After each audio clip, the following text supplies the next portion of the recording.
Здесь встретился совершенно другой тип воина – ингуши.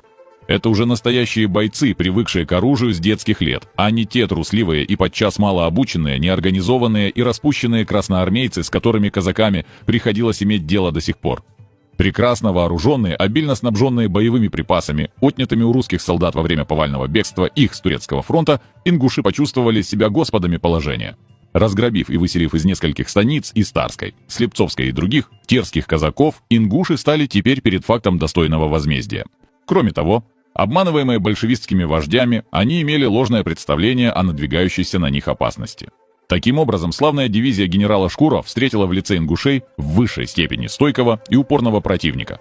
Воинственные ингуши во время боев часто доходили до рукопашной схватки, до кинжалов, не допуская и мысли о сдаче в плен. Будучи сам человеком большой личной храбрости, генерал Шкура ценит личную храбрость и удальство бойцов своего упорного противника. После одного из жестоких боев к генералу прибыл казак и доложил, что взятый в плен ингуш по пути в штаб выхватил вдруг неожиданно у своего конвоира шашку и нанес ему несколько опасных ран в плечо и голову. Глаза генерала запылали восторгом. «Где он? Где он, этот славный джигит? Жив он или убежал?»